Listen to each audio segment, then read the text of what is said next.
주님으로 축복드립니다. 본문에 나타난 초대교회의 모습은 모든 교회가 꿈꾸고 있는 이상적인 교회입니다. 현재도 세계의 많은 교회들이 또 목회자들이 초대교회처럼 목회를 하고 싶다, 이런 교회가 되면 좋겠다 꿈꾸면서 목회를 해나가고 있습니다. 많은 교회가 초대교회를 추구하는 것은 가장 건강하고 이상적인 교회 모습이 초대교회 모습이라는 것을 이야기하는 것입니다. 초대교회의 이상적인 모습이 그것으로 끝나는 것이 아니라 그 이상적인 교회의 모습이 이상적인 가정의 모습으로 나타나기도 합니다. 초대교회는 잘 알듯이 가정에서 시작되었습니다. 그리고 아시아에 세워진 수많은 교회들이 가정교회에서 시작된 것을 우리가 바울 서신을 통해서도 알게 됩니다. 우리나라에 복음이 처음 들어왔을 때도 먼저 선교사가 교회를 세워서 예배 드리는 것이 아니라 선교사 가정에서 예배가 시작되었고, 선교사를 돕고 섬기는 일꾼들을 통해서 함께 예배 드리면서 선교사 가정에서 교회가 시작된 것이 우리나라 교회의 역사이기도 합니다. 이처럼 교회는 가정에 뿌리를 두고 있고, 가정은 교회 성장과 맞물려 있습니다. 그래서 가정이 건강하면 교회도 건강해지고, 교회가 건강하면 가정도 건강해지는 서로 소통하는 원리가 적용되고 있습니다. 가정이 교회이고 교회가 가정이라는 이런 마음으로 성경을 보면 오늘 초대교회 모습도 교회만의 문제가 아니라 우리 가정이 이런 가정이 되면 좋겠다라고 아름다운 가정을 세워갈 수 있습니다. 여러분들이 꿈꾸는 가정이 있다면 그 가정의 모습이 성경에서 비롯되는 가정이기를 원합니다. 내가 원하는 가정, 세상에서 말하는 가정이 아니라 하나님께서 원하시는 이상적인 가정의 모습을 초대교회의 모습을 통해서 여러분들이 가져가시고 초대교회처럼 아름다운 가정을 이루겠다, 그런 뜻을 작정하는 성도님 되기를 바라면서 5월달 가정의 달을 맞이해서 여러분들의 가정이 이처럼 아름다워지는 가정이 되기를 다시 한번 부탁드립니다. 첫 번째로 말씀드리고자 하는 것은 하나님이 원하시는 가정, 첫 번째는 어떤 가정일까요? 첫 번째는 서로 섬기는 가정입니다. 하나님이 원하시는 가정 첫 번째는 서로 섬기는 가정이라고 말씀드릴 수 있는데 44절을 같이 읽어보겠습니다. 44절 같이 보겠습니다. 시작. 믿는 사람이 다 함께 있어 모든 물건을 서로 통용하고, 여기서 모든 물건을 서로 통용한다라고 할 때 서로라는 단어를 넣었습니다. 여러분들이 성경을 보실 때 하나님의 명령이 주어지는데 서로라는 단어가 한 번씩 등장합니다. 이것은 일방 통행이 아니라 서로 소통하는 관계가 되어야 한다는 것을 의미합니다. 그래서 성경에 보면 서로라는 단어가 굉장히 많이 등장합니다. 이 말은 서로 섬겨야 한다는 것을 의미하는 것입니다. 일방 통행은 언젠가 문제가 일어납니다. 그런데 서로 소통을 하면 문제가 나중에 사라집니다. 이것을 여러분들이 기억해야 합니다. 그런데 오늘 말씀에 보면 모든 물건을 서로 통용했다는 건데, 내 물건을 다른 사람에게 주고 내 물건을 다른 사람이 사용할 수 있도록 허용해 주고 때로는 그것을 공짜로 주기도 하는 것, 이거 쉬운 것 아닙니다. 그런데 초대교회 성도들은 자신의 물건을 사용하도록 빌려주는 것뿐만 아니라 나누어 주는 모습이 등장합니다. 이것은 오늘날로 이야기하면 자기 물건을, 귀한 물건을 공유했다라고 이야기할 수 있습니다. 여러분들이 요즘 인터넷을 통해서, 스마트폰을 통해서 쉽게 공유하는 것 있잖아요. 그러면서도 또 여러분들이 물건을 나눔을 하는 것 볼 수 있습니다. 나에게는 필요 없지만 다른 사람이 유익할 수 있게 쓸 수 있다 싶으면 그것을 공유하는데, 어떨 때 보면 500원을 붙이기도 하고 1000원을 붙이기도 하고 2000원을 붙이기도 합니다. 값을 매겨서 공유하는데, 초대교회는 값을 매기지 아니하고 거저 섬기는 마음으로, 당신이 가져가도 괜찮다 하는 마음으로 자기 것을 내어놓는 것을 보게 됩니다. 초대교회 성도들이 서로 섬긴 것은 가족이라는 개념이 자리 잡았기 때문입니다. 하나님께서 원하시는 교회의 모습, 가정의 모습이 바로 이런 것입니다. 가정의 시작은 하나님이 제정하셨습니다. 그리고 가정을 통해서 믿음의 자녀들을 번성하게 하도록 하셨습니다. 사도 바울은 그의 서신을 통해서 가정이 얼마나 소중한지 서신마다 계속해서 남편은 아내를, 아내는 남편을, 부모는 자녀를, 자녀는 부모를, 종은 상전은, 상전은 종을 서로 협력해야 하는, 서로 섬겨야 하는 공생의 관계에 있다라고 늘 이야기해 주었습니다. 마찬가지로 교회가 서로 섬길 때 성장하는 것처럼 가정도 서로 섬기는 공동체라는 것을 우리들에게 알려줍니다. 여러분의 가정이 힘들다면 공유가 안 돼서 그렇습니다. 여러분의 가정이 힘들다면 소통이 안 돼서, 서로 섬김이 없어서 일방적인 누군가의 희생만으로 살기 때문에 힘든 것입니다. 그런데 서로 섬기면 이 고통은 사라지기 마련입니다. 그리고 가정은 평안하고 안정되게 설 수 있다는 것이 성경의 원리입니다. 성경이 기록되는 이 당시의 문화를 볼 때 여자와 자녀는 남자의 소유물이었습니다. 물건이었습니다. 언제든지 내가 버릴 수 있고 언제든지 다시 가져올 수 있는 것이 이 당시의 여자와 자녀였습니다. 남자의 주권이 가장 강력한 이때에 성경의 기록을 보면 남자는 아내를 사랑해라, 섬겨라, 그렇게 이야기를 하고, 자녀들의 말에 귀를 기울이는 아버지가 되어야 된다 라고 그렇게 이야기를 하는데, 이 당시 문화를 보면 성경의 가르침은 충격적인 사건입니다. 어느 누가 그렇게 합니까? 다 그렇게 하지 않는데 성도는 그렇게 하면 안 된다는 것이 하나님의 성경적인 뜻이었습니다. 바울은 에베소서 5장에서 6장에 보면 남편은 아내를 섬겨야, 서로 섬겨야 하고, 자녀와 아버지도 서로 섬겨야 하고, 종과 상전도 서로 섬겨야 하는 관계, 서로 섬기는 관계라고 그렇게 이야기를 해줍니다. 여러분들이 잘 아시겠지만 세상에서 말하는 섬김은 낮은 자가 높은 사람을 섬기는 것입니다. 나이가 어린 사람이 나이 많은 사람을 섬기는 것이 일반적입니다. 이것을 지극히 당연히 생각하고 그렇게 안 하면 화를 내는 것이 어른들의 모습, 가진 자들의 모습, 권력을 가진 사람들의 모습입니다. 그런데 하나님은 그렇게 하면 안 된다라고 말씀하십니다. 하나님께서 원하시는 서로 섬김은 나이 많다고 대접만 받는 거 아니다. 오히려 섬겨야 하고, 나이 어린 사람은 당연히 어른을 섬기는 것, 이게 질서다라고 그렇게 이야기를 해줍니다. 서로 섬기는 가정이 될 때 가정은 든든해집니다.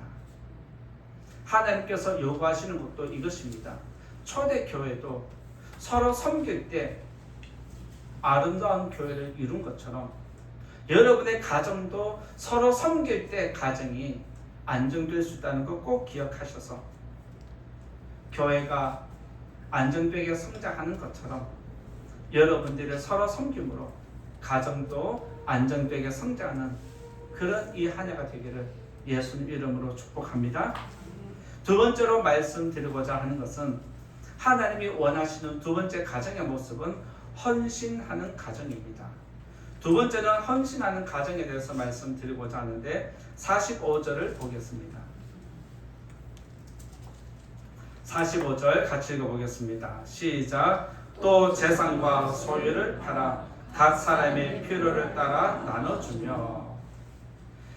가족 간에 서로 섬기는 마음이 잘 작동하면 무엇으로 나타나냐면 헌신으로 나타납니다. 물건을 나누는 것은 헌신하는 모습 중에 하나일 뿐입니다. 내가 당신을 위해서 헌신할 준비가 되었습니다. 내가 당신을 위해서 지금 헌신하고 있습니다. 이 표현이 무엇이냐면 섬김으로 나타나는 것입니다. 초대교회 성도들이 자기 재산을 팔아서 다른 사람에게 나누어 준 것은 내가 받은 사랑의 가치를 알기 때문에 그렇습니다.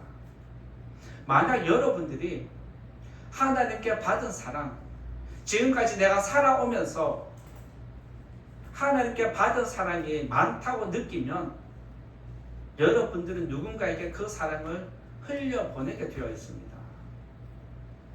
그것을 우리들은 은혜라고 그렇게 이야기를 하기도 합니다. 그 사랑이 내게 스며들면 성도의 삶 속에는 헌신하는 모습으로 나타나는 게 당연한 것입니다. 여러분들이 누군가에게 사랑을 받고 은혜를 입으면 그 사람을 위해서 뭔가 하려고 노력합니다. 여러분들이 하나님께 받은 은혜와 사랑이 넘치면 과분하다 생각하면 과분한 만큼 여러분들이 헌신하게 되어 있습니다. 여러분들이 하나님께 교회에 받은 사랑이 작다고 생각하면 여러분들이 교회를 위해서 하나님을 위해서 헌신하는 것 작게 나타납니다. 하나님께 받은 사랑이 지금까지 살아오면서 인생 가운데서 이만큼 받았다라고 생각하는 사람과 요만큼 받았다 생각하는 사람의 헌신은 분명히 다른 모습으로 나타납니다. 초대교회 성도들은 자기 재산을 팔아서 없는 사람의 것을 채워준 것이 성경에 기록된 것을 보면 요즘 시대 사람들 가운데 예수 믿는다라고 해서 자기 재산 팔아서 섬기는 거 본 적 있으십니까? 쉽지 않습니다. 예전에 한국교회가 성장하고 굉장히 뜨거울 때는 구원받은 그것만으로도 감격이 돼서 자기 재산을 주님 앞에 헌신하는 교회 앞에 내어놓는 것을 보게 되었습니다. 물론 거기서는 좋은 일도 있지만 여러 안 좋은 소리도 있는 것은 사실입니다. 그러나 여러분들이 한 번 더 돌아볼 것은 내가 하나님께 받은 사랑이 얼마인지 그 가치를 가늠해 보는 것입니다. 초대교회 성도들은 내가 구원받은 것, 예수 믿은 것만으로도 이때는 은혜가 충만했기 때문에 내 소유를 팔아도 내 재산을 팔아서 나누어줘도 아깝지 않다는 것이 그들의 마음이었고 믿음이었습니다. 그래서 돈이 있는 사람은 돈으로 나눠주고 물건이 있는 사람은 물건으로 나누어주고 시간 있는 사람은 그 시간을 쪼개서 교회를 위해서 연약한 성도들을 봉사하고 섬기는데 자기의 몸을 사용한 것이 초대교회의 모습이었습니다.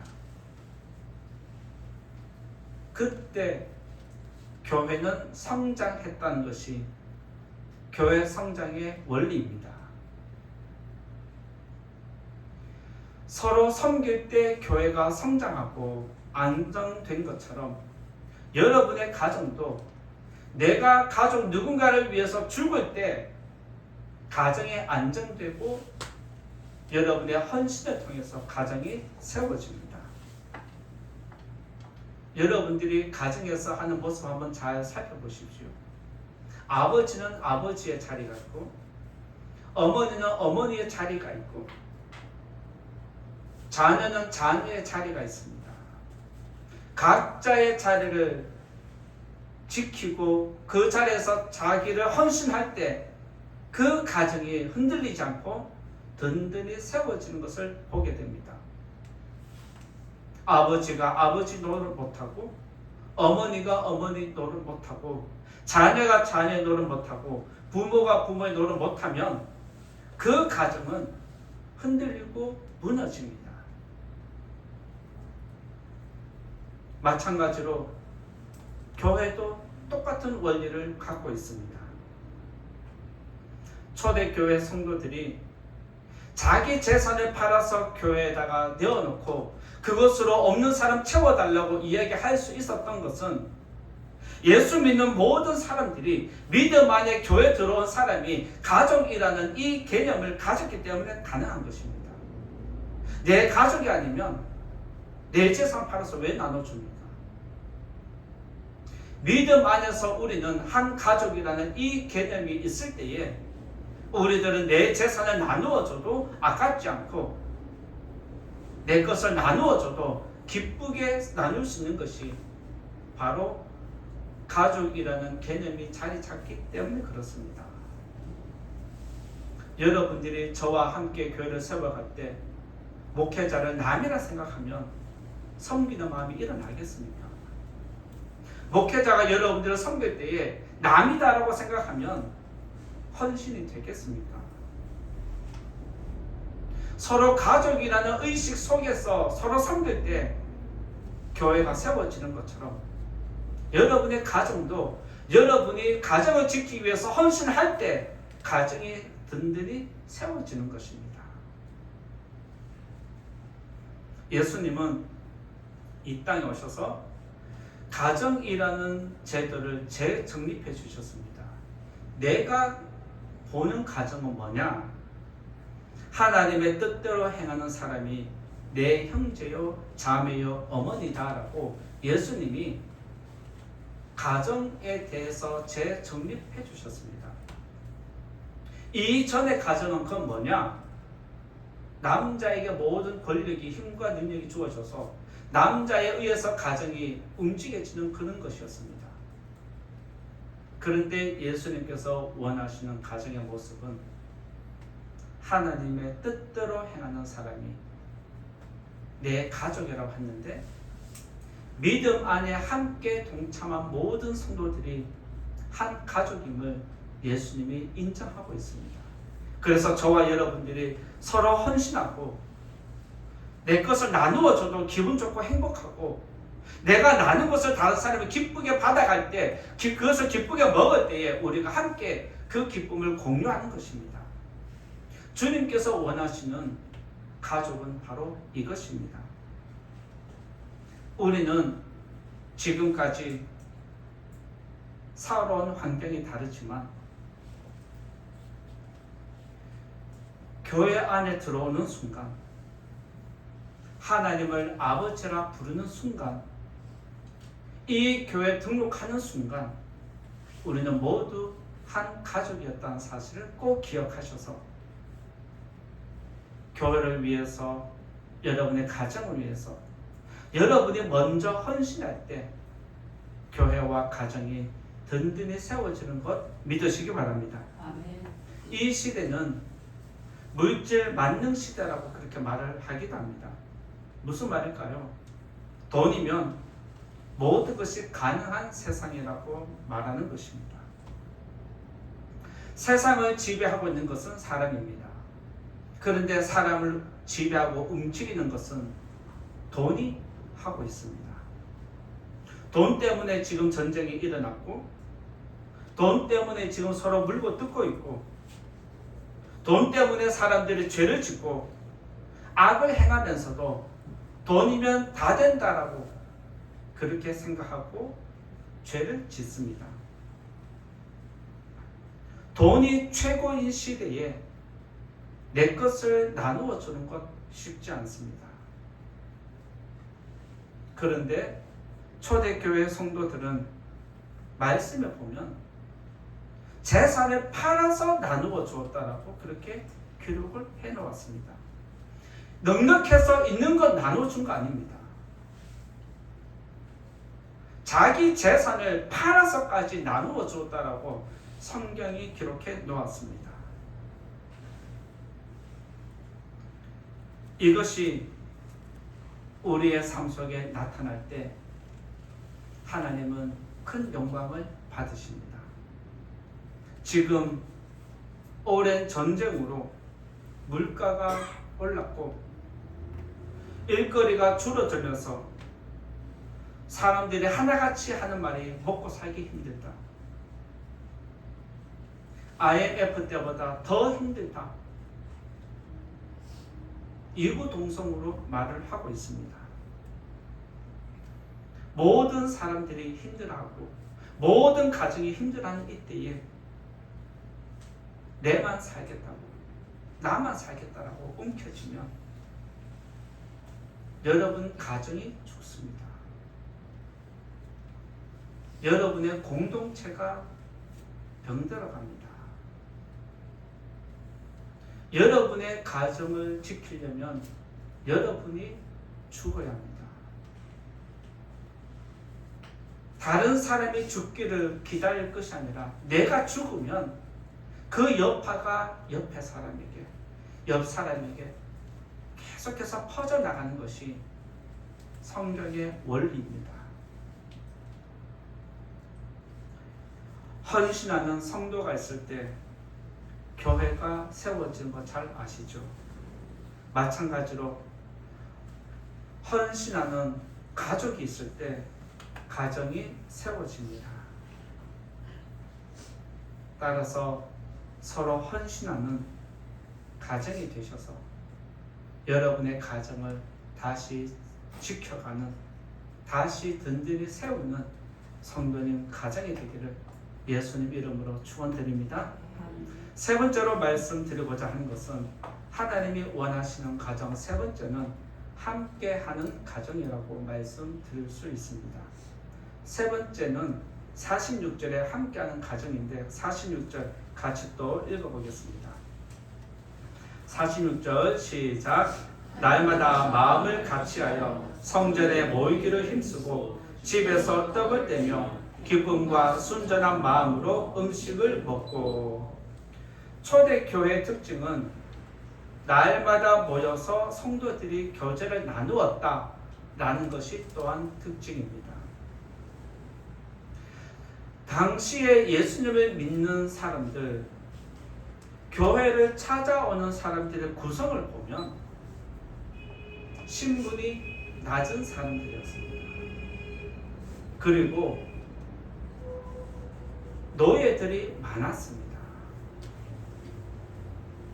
무슨 말일까요?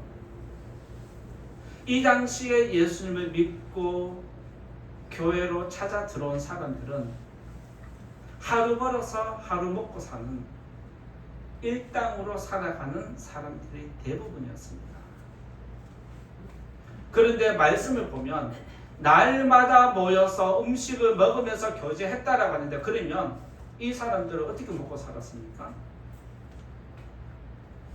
하루 벌어야 하루 먹고 사는데 이 사람들은 어떻게 살았느냐?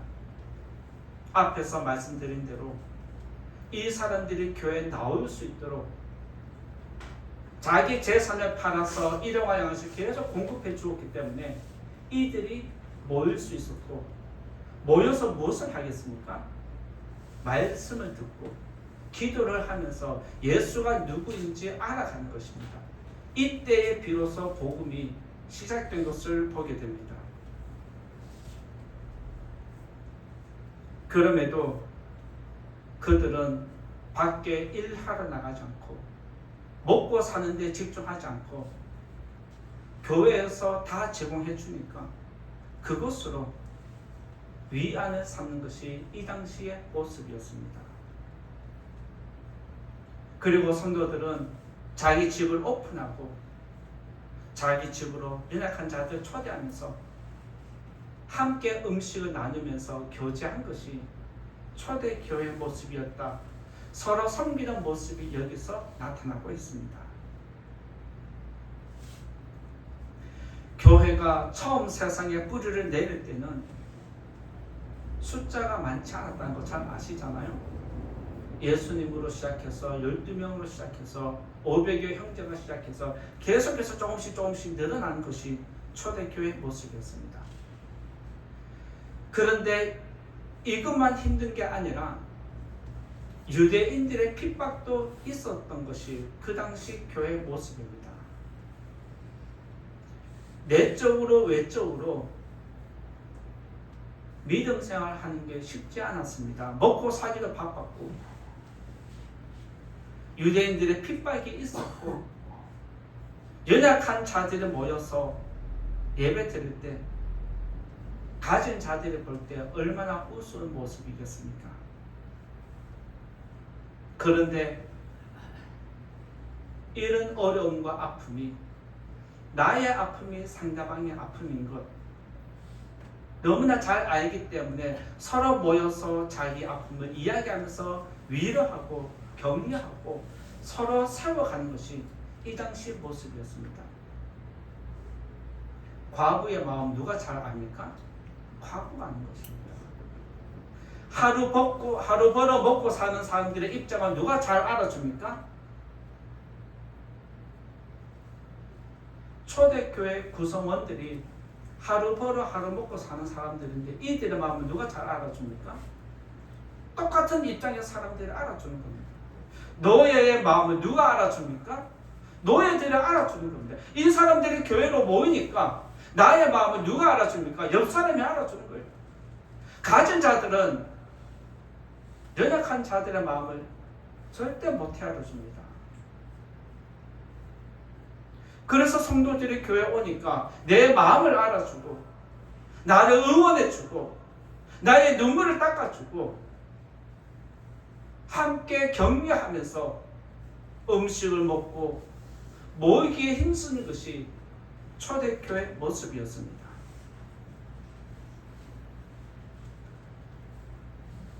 이들의 아픔이 오히려 교회에서 모이는데 하나가 되게 만드는 에너지가 고통에서 시작되고 함께하는 계기가 된 것을 보게 됩니다.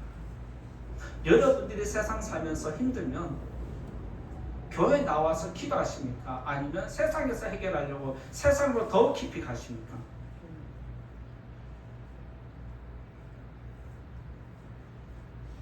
성도는 힘들면 괴로우면 교회로 나와야 합니다. 믿습니까?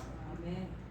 교회로 나와서 힘들다라고 하면 나도 그거 힘든데 서로 자기의 아픔을 이야기하고 서로의 짐을 이야기하면서 공유하는 것이 바로 교회 공동체입니다. 수요일날 이만한 성도가 나와서 예배드리면 얼마나 좋겠습니까? 목요 기도회, 금요 기도회 이만큼 성도가 나와서 예배드리면 얼마나 좋겠습니까? 목요 기도회는 특별한 연약한 분들을 집중적으로 기도하고 기도하러 나오면 공유를 합니다. 기도 제목이 무엇입니까? 서로 소통을 하면서 내 아픔을 이야기하고 내 기도 제목 이야기하고 서로 기도 제목을 이야기하면서 상대방의 입장과 환경을 헤아리고 그 동일한 마음으로 품고 기도하는 것이 목요 기도회인데 힘들면서도 아프면서도 괴로우면서도 교회 안 나옵니다. 왜 그래요? 이 자리에 계신 성도님들 다시 한번 부탁을 드립니다. 교회는 함께 하는 것입니다.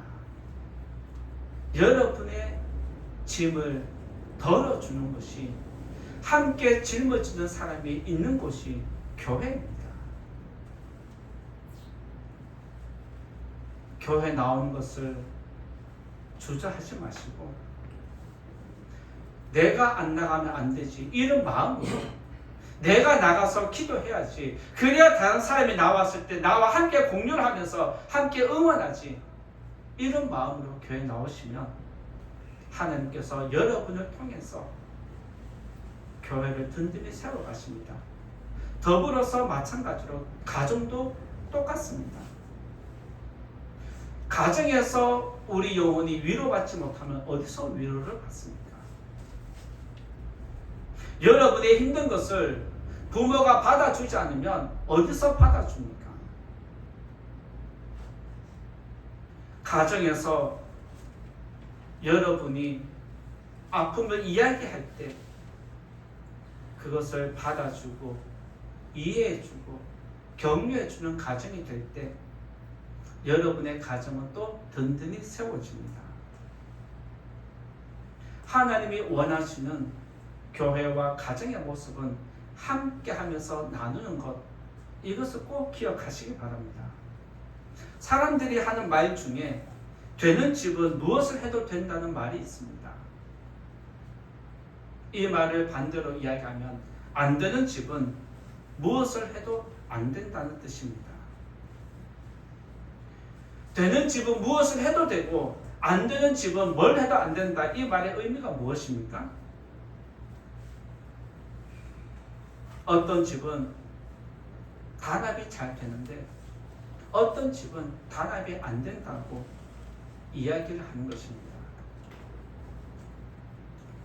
어떤 집은 연합이 너무 잘 됩니다.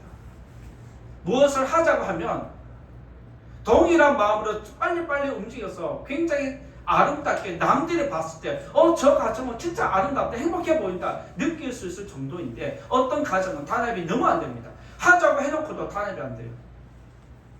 이런 것을 보면 남들이 볼 때 저 집안은 콩가루 집안이다 그렇게 말하지 않겠습니까? 가족 중에 한 사람이 아프면 모든 식구가 그를 챙겨주듯이 가족이라면 서로의 아픔을 채워주는 것이 가족입니다.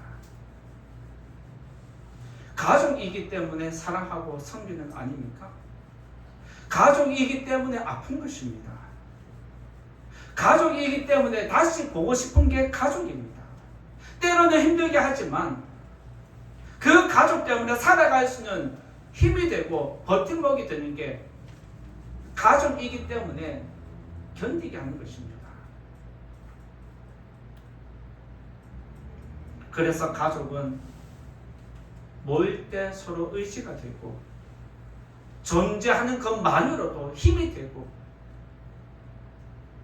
우리의 아픔을 반으로 줄일 수 있고 우리의 기쁨이 배가 되는 곳이 바로 가정입니다. 하나님께서 우리와 함께 하겠다는 임마누엘의 약속은 모든 성도님들에게 큰 힘이 될 것입니다. 자녀들이 부모님을 생각하면 힘을 낼 수 있습니다. 그런데 자녀가 부모님을 생각하는데 힘이 안 나고 오히려 화가 난다면 그것은 그 가정에 문제가 있는 것입니다. 가족이 있기에 힘을 내는 것처럼 한 마음으로 하나가 되는 성도님들의 가정이 되기를, 그런 가정 만들어 가시기를 예수님 이름으로 부탁드리고 축원드립니다. 이제 네 번째, 하나님이 원하시는 가정 네 번째는 예배 드리는 가정이라고 할 수 있습니다. 하나님이 원하시는 가정은 네 번째로 예배 드리는 가정인데 47절을 보겠습니다. 47절 같이 읽어보겠습니다. 시작. 하나님을 찬미하며 또 온 백성에게 칭송을 받으니 주께서 구원받는 사람을 날마다 더하게 하시니라. 성도들이 서로 섬기고 사랑할 때 아름다운 은혜가, 거룩한 은혜가 교회 담장을 넘어갑니다. 그리고 이 웃음소리가 주변 사람들에게 퍼져나가고 어느 순간 그들의 마음에 스며들기 시작합니다. 그런 은혜가 스며들면 이웃 주변의 사람들이 나도 저 교회 한번 가보고 싶다라는 마음이 일어납니다. NC백화점에서 행사를 하면 사람들이 많으면 지나가다가도 나도 한번 가보고 싶다라는 생각이 듭니다. 그래서 무슨 행사를 저렇게 하는데 사람들이 벌떼같이 몰려드는가 싶어서 가봅니다. 가보고 물건이 괜찮으면 좋으면 싸다 싶으면 전화합니다. 오늘 여기 행사하는데 빨리 와. 그런데 행사하는데 사람이 없으면 행사하는데 사람이 없네?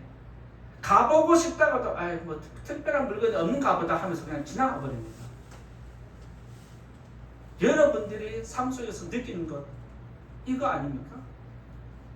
교회가 서로 사랑하고 은혜가 넘치고 즐거운 소리가 넘쳐나면 이 주변에 퍼져나가기 마련입니다. 교회가 연약한 이웃을 섬기고 여러분이 재산을 팔아서 여러분 주변에 어려운 사람들 나누어주고 섬길 때 나도 저 사람처럼 한번 살아보겠다. 거룩한 뜻을 품도록 만드는 것이 바로 사랑이고 섬김입니다. 교회 나와라고 한번 나와보라고 우리 교회 행사한다고 행사역으로 한번 교회 나와보라고 이 말 하는 것보다 전도하지 않아도 여러분이 믿음생활 행복하게 하면 여러분이 서로 사랑하면 여러분의 심령에 웃음이 일어나면 여러분의 즐거움이 일어나면 누군가가 말하지 않아도 나도 저 사람 따라서 교회 한번 가보고 싶다. 이 마음이 일어나게 마련입니다. 그래서 오늘 성경을 보면 하나님을 예배하는데 사람들을 보내준 게 누구냐면 하나님이 보내주셨다라고 성경이 기록해 놓았습니다. 내가 데려오는 게 아니라 여러분이 잘 믿고 거룩한 삶을 살면 여러분의 거룩한 모습을 통해서 여러분의 희생과 헌신을 통해서 누군가가 여러분을 따라오게 만든다는 것입니다. 그래서 저는 우리 교회가 전도하는 거 굳이 그렇게 신경 쓰지 않습니다. 왜요? 교회가 전도해야지 이 말도 있습니다. 일리가 있습니다. 강권해서 데려와야죠. 이 원리도 있습니다. 그런데 요즘 시대에 데려온다고 와집니까?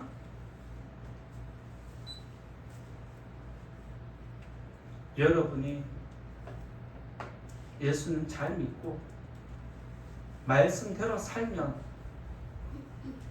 하나님이 여러분을 통해서 선택받은 백성을 보내주실 줄 믿습니다. 여러분이 잘하면 됩니다. 물론 저도 잘해야죠. 제가 잘해서 그 은혜를 거룩한 은혜를 여러분들 흘려보낼 때 여러분들 그 은혜를 받고 멈추고 끝나는 것이 아니라 그 은혜를 또 흘려보낼 때에 그 은혜를 통해서 하나님이 구원받는 사람을 날마다 더하게 해주는 이런 축복이 있습니다. 교회가 이런 것처럼 여러분의 가정도 여러분이 죽어야 합니다. 부모는 자녀를 위해서 죽고 자녀는 부모를 위해서 죽고 남편은 아내를 위해서 죽고 아내는 남편을 위해서 죽을 때 서로 죽을 때에 그 은혜가 흘러넘쳐서 가정이 아름다워지고 따뜻해지고 가정에 들어가서 쉬고 싶은 것이 따뜻한 가정 아니겠습니까? 엄마 생각하면 집에 가기 싫고 아빠 생각하면 집에 가기 싫고 자녀 생각하면 집에 가기 싫고 온전한 가정의 모습입니까?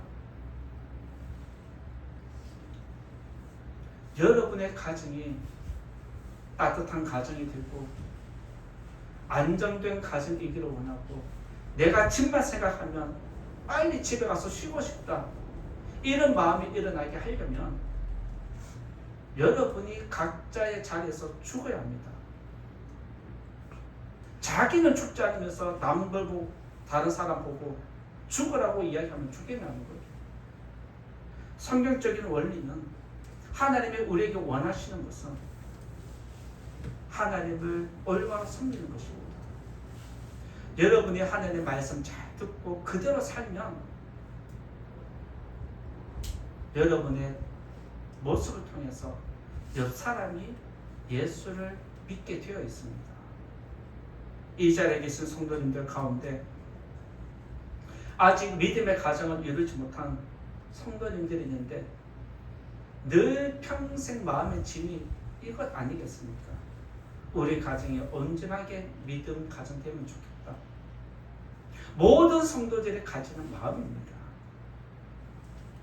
잘 아시겠지만 여기서 함께 예배 드리는 성도들 가운데 어떤 가정은 온전한 믿음의 가정을 이루었는데 그 가정도 처음부터 예수 믿는 거 아닙니다.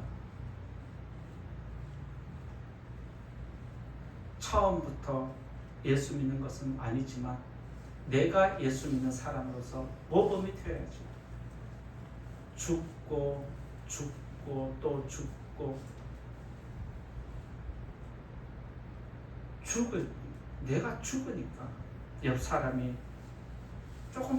조금씩 변해가다가 어느 순간 믿음의 가정은 이루게 된 것입니다. 이 자리에 계신 성도님들, 여러분들이 하나님을 잘 섬기면 하나님께서 여러분을 통해서 거룩한 일들을 이루어 가시는 줄 믿으시기 바랍니다. 여러분들이 늘 마음에 품고 있는 그 기도 주님께서 꼭 기억하시고 구원으로 은혜 베푸시기를 예수님 이름으로 축원드립니다. 이제 결론의 말씀을 드리고자 합니다. 하나님께서 원하시는 가정은 교회 같은 가정 같은 교회, 이것을 원하십니다. 우리는 서로 다르지만 예수 안에서 한 가족임을 꼭 기억하시고 연약한 사람을 잡아주고 부족함을 채워주면서 서로 섬기가는 건강한 교회, 건강한 가정을 이루는 저와 여러분 되기를 예수님 이름으로 축원드립니다. 말씀 생각하면서 같이 기도하겠습니다. 하나님께서 원하시는 가정에 대해서 오늘 초대 교회를 통해서 말씀 나누었습니다. 우리 가정이 초대 교회처럼 서로